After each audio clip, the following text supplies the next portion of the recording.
जय श्याराम। पुनः उपस्थित हूं आपके समक्ष मासिक राशिफल को लेकर और आज इस कड़ी में हम बात करेंगे वृश्चिक राशि पर, यानी वृश्चिक राशि के लिए ग्रह गोचर क्या कहते हैं। सबसे पहले आपको अपना इंट्रोडक्शन देता हूं। मैं हूं आचार्य राजकुमार पांडे और प्रत्येक महीने में आपके लिए इसी प्रकार से चंद्र राशि पर ग्रह गोचर की जो दूरी या डिस्टेंस है उसके आधार पर राशिफल लेकर आता हूं, पूरी तरह से प्रमाणिक और ऑथेंटिक, जिसका प्रभाव आपके जीवन पर होता है। तो इस वीडियो में हम जानेंगे कि ग्रहों की चाल क्या संकेत कर रही है आपके करियर, धन, स्वास्थ्य, प्रेम और पारिवारिक जीवन के लिए। साथ ही मैं आपको बताऊंगा कुछ खास उपाय जो आपके लिए किसी वरदान से कम नहीं होंगे। बिल्कुल एकदम बड़े कॉन्फिडेंस के साथ कह रहा हूं, अगर वो उपाय आप अपनी लाइफ में इंप्लीमेंट करेंगे तो डेफिनेटली अच्छे रिजल्ट आपको मिलेंगे। तो सबसे पहले हम इसकी तो पॉइंट टू पॉइंट हम देखेंगे ही जीवन के विभिन्न क्षेत्र पर ग्रह गोचर का क्या प्रभाव है, लेकिन 9 के 9 ग्रह अपनी गोचरीय स्थिति चंद्रमा से दूरी के आधार पर आपके लिए कैसा प्रभाव दे रहे हैं, हम सबसे पहले उसके विषय में चर्चा करते हैं और शुरुआत करते हैं ग्रहों के राजा सूर्य से।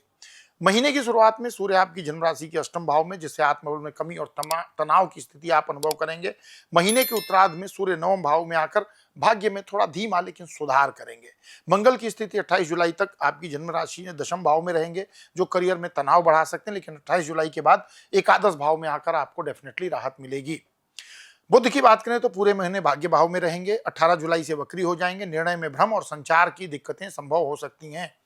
बृहस्पति राहु के नक्षत्र में अष्टम भाव में स्थिति धन और संबंध दोनों पर असर डाल सकती है, थोड़ी सावधानी रखने की आवश्यकता है। शुक्र 26 जुलाई तक आपकी जन्म राशि से सप्तम भाव में, फिर अष्टम भाव में, दाम्पत्य जीवन में अस्थिरता, इनस्टेबिलिटी का संकेत है। शनि आपकी जन्म राशि से पंचम भाव में मीन राशि में स्थित है। शिक्षा, संतान और प्रेम संबंधों में थोड़ा सा आपको लगेगा पोजीशन स्टक हो रही है। राहु और केतु क्रमशः चतुर्थ और दशम भाव में है। पारिवारिक जीवन और करियर दोनों में संघर्ष का संकेत स्पष्ट रूप से कर रहे हैं।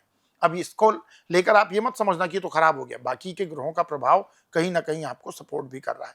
तो ये तो था 9 ग्रहों का प्रभाव आपके जीवन पर किस प्रकार से पड़ रहा है, लेकिन अब हम पॉइंट टू पॉइंट डिस्कशन करेंगे और आज हम वृश्चिक राशि में सबसे पहले बात करेंगे प्रेम और वैवाहिक जीवन की। भाई जल तत्व राशि है ना, तो भावनाओं के प्रभाव में रहती है। वृश्चिक राशि वालों के प्रेम संबंध में इस महीने थोड़ा सा कोल्ड फील कर सकते हैं, ठंडक महसूस कर सकते हैं। बृहस्पति पंचम भाव के स्वामी होकर अष्टम भाव में है और राहु के प्रभाव में मतलब भ्रम, अनबन और दूरी यानी कंफ्यूजन क्रिएट हो सकता है, डिस्टेंस क्रिएट हो सकता है और डिस्प्यूट क्रिएट हो सकता है। शनि पंचम भाव में रहकर मन को अव्यवस्थित कर सकते हैं और मंगल की दृष्टि भी आपसी तकरार को बढ़ा सकती है। शादीशुदा जीवन की बात करें तो शुक्र की उपस्थिति सप्तम भाव में कुछ राहत देने वाली हो सकती है, लेकिन शनि की दृष्टि से संबंधों में अविश्वास या संवाद की कमी आ सकती है। तो इसके लिए हमको संवाद बनाए रखने की आवश्यकता है।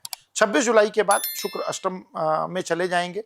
दाम्पत्य जीवन में संवेदनशीलता और संयम डेफिनेटली जरूरी होगा। कुछ उपाय सजेस्ट करता हूं जिसको अगर करेंगे तो डेफिनेटली आपको लाभ मिलेगा। शुक्रवार को गुलाब अर्पित करें मां लक्ष्मी को। प्रेम संबंधों में अनावश्यक डिस्प्यूट यानी बहस से बचें। पत्नी या पति को कोई सफेद वस्त्र या चांदी का गहना उपहार में दे सकते हैं और खास करके अगर आप पुरुष जातक हैं तो अपनी पत्नी को उपहार जरूर दीजिए, इससे आपको आर्थिक स्थिति में भी लाभ मिलेगा। बात करें करियर और बिजनेस को लेकर की क्या स्थिति है, तो करियर के लिहाज से महीना उतार चढ़ाव भरा रहेगा। सूर्य अष्टम भाव में रहकर बॉस और सीनियर लोगों के साथ तनाव की सिचुएशन क्रिएट कर सकते हैं। हालांकि 28 जुलाई के बाद जब मंगल 11th हाउस में ट्रांजिट करेंगे तो आपको कुछ बड़े प्रोजेक्ट मिल सकते हैं। अगर आप किसी प्रोजेक्ट के इंतजार में हैं तो वो आपको मिल सकते हैं। नौकरी पेशा लोगों को अपनी मेहनत के अनुसार परिणाम तो मिलेगा, लेकिन जो आपके कुलीग हैं उनके साथ आपके मनमुटाव की स्थिति भी बनती है।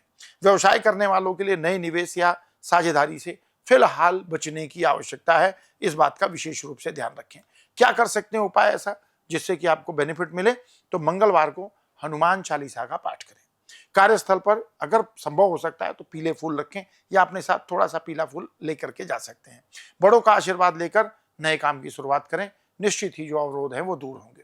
बात करें पारिवारिक जीवन की, क्योंकि हमारे जीवन में एक अहम हिस्सा होता है पारिवारिक जीवन का, तो पारिवारिक जीवन से अगर हम देखें तो दृष्टिकोण से ये महीना थोड़ा सा संवेदनशील है।